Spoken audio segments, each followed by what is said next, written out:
All right, we are ready to begin. Coach Beamer will make an opening statement, then we'll open up for questions. I think you all know how to use the little raise hand function, so we'll go from there. Coach? First of all, credit Troy. I said it coming in this week, and I think it was pretty evident out there. They're a really good football team. Defensively, they played better on offense today. Did a lot of good things, and Coach Lindsey does a great job there. And I talked on Tuesday about how hard they play, and you saw that today. So credit them and best of luck to them for the rest of the season. I don't know about you guys. I feel like I aged about 40 years during that game. I don't know if it was the same in the press box, but man, but proud of our guys and proud of our guys and the way they battled and never flinched. And obviously a huge play by Spalding there at the end of the first half to give us momentum going into halftime. But, we talked about it at halftime that we're in a dogfight, and this is a good football team that's going to come back out in the second half. And we said, let's just get this thing to the fourth quarter. And we're built for this, and we've continued to find ways to win games in the fourth quarter if you look at East Carolina as well. And that's what those guys did today. So proud of them, man. And in all three phases, defensively, just making stops over and over again and scoring touchdowns, really what should have been 2 touchdowns on defense today. But, blocking a punt, we probably lead the country right now in block punts if I'm guessing. That was huge. Parker White kicking field goals, Kai Kroger punting the football. And then offensively, you look at it, we did a lot of really good things. We missed some open throws. We just got to finish drives. I think we punted twice today, and they were both in plus territory, if I'm not mistaken, like 40-yard line going in. So we got to do a better job of finishing drives. But what a drive at the end of the game, though. To take over and just march right down the field and kick a field goal. That's 4-minute offense right there, textbook. With the plays we made, and so a lot to build up on. Obviously, we talk about playing smart football, and we didn't do a great job of that today, but it's all correctable, and that was a hell of a win. It really was. To have the disappointment that we had last week against Kentucky, to be so close, for some of the outside noise, if you want to call it that I'm sure our players were hearing this week, to battle through today when it wasn't pretty. There's a lot of teams that would have lost that football game, and our guys never flinched. Love the guys in that room. We're going to celebrate the heck out of this. That's a joyous locker room in there right now, and we've got to get a whole lot better. Going forward, got a big challenge next week in Knoxville. Injury-wise, we came out of it pretty good. Cam Smith has I don't think it's a concussion, but it was just a slight head injury that we held him out in the second half. And great job by guys stepping up. You lose R.J. Roderick, your starting safety. Carlin Splatel, your backup nickel, is already out. He didn't play. And then Cam Smith gets hurt. So we're down 3 in a thin secondary to begin with. We're down 3 of our top defensive backs pretty much throughout the game, and had some other guys step up like Jamar Brown and David Spalding had to play a lot more plays and things like that as well. We were rotating nickels with nickel position with Carlin Splatel and Spalding. Platel didn't play. Cam Smith was our second nickel this game, so basically we lost Cam and we have no other nickel except for Spalding. So great job by him and a lot of those guys.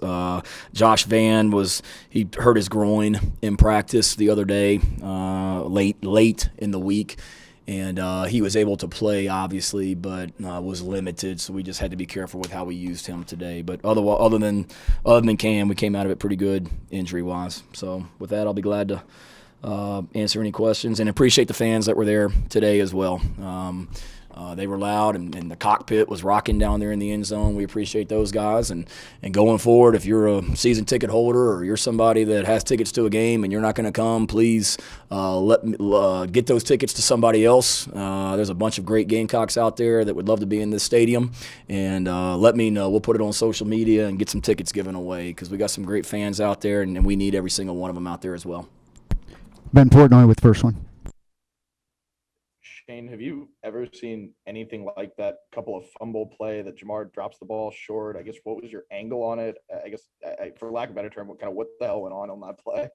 That was like the longest play in the history of college football with the way it happened. I mean, my gosh, it's I see the fumble happen. I knew it was a fumble. Then we pick it up, and it's just like slow motion, hoping you're going to fall on the ball and don't give it back to them. And then all of a sudden it pops out of there, and you realize we're going to score. And I did not have an angle on him dropping the ball before he got to the end zone. I didn't even think of that. When they initially went to review it, I asked, "What are you reviewing?" And it was just to make sure that he wasn't down Damani on the fumble. And then our coaches in the box actually told me it looks like he fumbled before the ball crossed the goal line. So I didn't mention that to the officials. I was hoping they didn't notice it. But obviously they're too good up in the press box, and that wasn't going to get past them on the replay. Tough play. Obviously that can't happen. I mean, geez, that was that could have been the ball game right there, and that was tough. But the defense comes right back out, and just, we talk about all the time, just our mantra is just put the ball down. So dealt with some adversity, put the ball down, and go back out and get another stop. David Cloninger. Hey, Shane, thanks for doing this. What is Carlin's injury, and also about Jalen Nichols? And is Kevin Harris 100%? He seemed to be kind of laboring a little bit there early. Jalen Nichols, I'm sorry, he didn't play. He has a high ankle sprain. Sorry about that, David. I forgot about Jalen. He, earlier in the week, we felt like he'd be okay. He just didn't come along in rehab as quick, or treatment as quick as we wanted, so he was not healthy. Platel's nothing serious. It's a little bit of like a leg contusion or bruise. When I talked to him on Wednesday night, he felt like he was going to be able to practice and be fine on Thursday, but he just didn't feel great on Thursday and didn't feel well enough to play. And Kevin, as far as I know, was healthy. I didn't talk to him after the game. Clint Haggard told me our only issue was Cam. So as far as I know, Kevin's healthy. Colin Taylor. Yeah, Shane, I think you guys talked a lot about penalties earlier in the season, and I think 10 for 93 yards today. How do you go about addressing that with the team, and what were the conversations like with Jamar after that play? Coach White and Coach Gray, obviously, coaching them up and getting that corrected. I didn't have to say a whole lot to him at that point. I mean, it was what it was, and we had to come right back out on defense and get another stop. It's not good enough. It's not like we're not emphasizing it. We've started again the Kentucky week. We started doing different things in practice to try and just emphasize playing smart football and not beating ourselves. And it was better last week. This week we really tried to emphasize different areas, and we always emphasize playing smart football, but it's just one of those things we got to continue to coach it and teach and learn. And it's not like we're not talking about it. It's not like we're not holding them accountable during the week in practice and off the field. We are, but obviously it's got to be better because it's not good enough right now. Mike Uva. Shane, Luke throwing for a career high today, passing yards, and in the first half he was able to achieve that feat from 202 yards. What have you seen with him being able to continue to get back? I know we keep using that number 100%, but continuing to get back to what Luke looked like, or at least as close to what he looked like before the injury. Yeah, he's doing a good job. I mean, he made some really nice throws today and did a good job. We missed some throws, obviously. Quarterback, receiver, running back, tight end, all of us, got to execute and make plays when plays present themselves. But I think he's just continuing it more and more comfortable. And like I told you guys, I mean, today was his second start of the year and his fourth start ever as a college quarterback. So he's continuing to get better. And I think the thing with him is just, and we were talking to him about it during the game, like when it's not there, like, run. And, I think he's just, the thing with him is just continuing to get more and more confident and taking off and running. I mean, he's a great quarterback, and sure, we want to sit in the pocket and make throws downfield, but his legs are a weapon, and I think he'll just continue to get more and more confident at doing that also. Corey Diaz.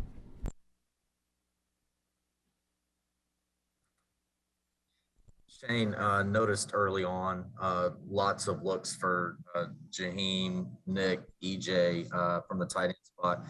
It got me thinking. I'm kind of curious how much for you guys as a coaching staff and maybe just in the sport of college football as a whole, knowing who is in visiting, how much does that factor into what you kind of want to show out on the field and what you do?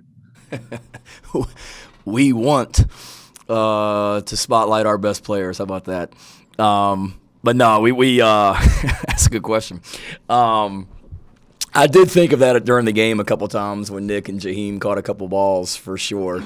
I can't lie and tell you that I wasn't thinking about it. But, no, I mean, we go into the game. I mean, we had some throws last week for those guys as well. I mean, the play that we threw to Jaheim down the sideline last week over there on the sideline, I mean, that was a play that we saw the formation. We knew what they were going to be in, talking about Kentucky, and we checked to get the ball to Jaheim on the sideline on that play. So it's something that we always do. I mean, our tight ends are weapons, and we want to continue to find ways to get them the ball. We felt really good about the matchups today against Troy, and we're trying to target those guys, but that was solely because we're trying to do our best to win a football game.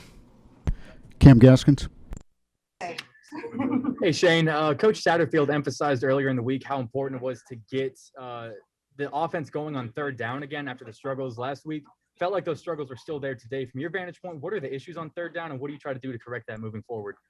Just continue to, stay out of them. Be better on first down and second down so you don't get into third down situations. And then we just got to be able to execute. I mean, I can't remember all of them today. I mean, a lot of them were plays, I think. Just going back on the video, we're going to see that we had people open. We just got to throw and catch. We got to protect better a little bit on third down. I think I know on one of those we got a couple pressures, and it starts on first and second down. But we've certainly got to be better and just continue to get more and more efficient. I mean, we just weren't. I know we had a play on offense today where we had 12 in the huddle. That can't happen. We had to burn a timeout because we had two guys in the game that there was some confusion on what they were doing. We had a timeout, coming out of a timeout, just didn't execute a play as well as we needed to coming out of a timeout. And that goes back to us again. But we've just got to continue to just be efficient, and that is first down and second down for sure. Augusta Stone. Hey, Shane, I noticed tonight some of the transfer additions really, stepping up tonight, like E.J. Jenkins and then David Spalding with that big interception there right before the half. And I wanted to ask you just kind of what is like the impact of those players that you've seen so far, and how did they shine for you tonight? I mean, they thank God we have them. Those guys are doing a nice job. Spalding, transfer, Amari and Brown did some good things tonight, and somebody that we've got to continue to get in the game. We got him in there earlier, or a little bit earlier tonight. EJ, like you're talking about, so for sure those guys are impact guys, and they're continuing to get better and better. And getting EJ and some of those guys in the game, I mean, that was a point of emphasis. We need to get those guys going, and it's nothing against the other receivers, but we can't ask our receivers to play 75 plays or 50 plays or however many we're out there on offense. We got to be able. We got good players. We got to play them all, and we got to keep them fresh. And those transfers and new arrivals, I count the freshmen in that as well. I mean, you saw Juju have some nice runs and did some good things tonight. So we're a young football team and a new football team in a lot of ways, and those guys are just continuing to get more and more comfortable out there. Hill. Hey, Shane, I was just wondering what you made of the line of scrimmage, both sides of the ball. It seemed like Troy was able to move the ball pretty effectively on the ground, and y'all struggled to move the ball that way. Just kind of your take on both sides of the line. Well, I mean, we'll see what it looks like when I get home tonight and watch it on the iPad. But, I mean, we certainly struggled at times to run the football. And, we can sit there and say that that's a Sun Belt team, and that's Troy. That's a really good defense that is top 5 in the country in sacks, tackles for loss, and total yardage per game for a reason. And don't give me they haven't played anybody. If you look at their body of work for the last 2 or 3 years, they do it consistently for the last couple of years. So we've certainly got to be better, because I realize we're going to play better defenses the rest of the season than what we saw, today. But let's give Troy a little bit of credit. But we certainly got to be better. I mean, I don't think they lined up and ran the ball on us necessarily on defense. They obviously we misfit a gap and gave them a long run on early in the game that they had. And then I can remember another long run when we had them in the backed up situation where we missed a tackle at defensive back. We got to tackle better, but I don't think they necessarily lined up and mashed us. And then offensively, we got to be better. We didn't run the ball as well as we would have liked today, and we'll continue to look at why. But we had the ball backed up and took the ball and marched it right down the field and ran the football and threw the football and went down there to kick a field goal to make it a 2-score game. So we'll build on that and continue to find ways to get better. Take 2 more. David, then Ben. Hey, Shane, what'd you do to your knuckle on your right hand? Is I that a just- cut there? I don't know. I just noticed that, David. I really don't know. I was looking at my finger and I was trying to figure out what I had. It's a good question. Probably celebrating too hard on some of the plays. It was a struggle out there today for sure. And there were ups and downs, but I guess I did it then. I'm not really sure. Nothing that'll keep me out too long. I think it's just it looks worse than what it is. Last question goes to Ben Portnoy. Shane, you kind of touched on it, but obviously Luke threw like almost 35 passes tonight. I mean, in a game, obviously you want to get a little more from your run game, but to be able to have Luke step back there and throw the ball that many times in a game and let him kind of air it out a little bit. I mean, just how much comfort do you have in that, and how valuable is a game like that? 3, 4, 5 games into the year now. And no, we got to be able to take shots down the field. I mean, right now, y'all realize, I mean, we're not just lining up and just marching the ball down the field for 80-yard drives and touchdowns. And defenses are too good nowadays in college football, and we've got to be able to create explosive plays. We've got to be able to create shot plays, and that's in the run game and the pass game. And we got good coaches, we got weapons on offense, and we've got to be able to protect and throw the ball down the field. And emphasize that today. We wanted to I don't want to say open it up necessarily, but try and get that passing game going and get the ball to our best players. We talked all week about just players, get the ball into our best players' hands, and we had things today for a lot of those guys, and did a good job for the most part, but certainly got to be better. But yeah, absolutely, it's good when you're able to do that. And as Luke gets more and more comfortable and confident out there, I think we'll have the ability to connect on a lot more of those as well. Especially as you're able to throw the ball down the field, that opens up more and more things for our run game, and then him being able to run and scramble when they do a good job in coverage. All right. Thank you, Coach. All right, thank Appreciate y'all. it. Have a nice weekend.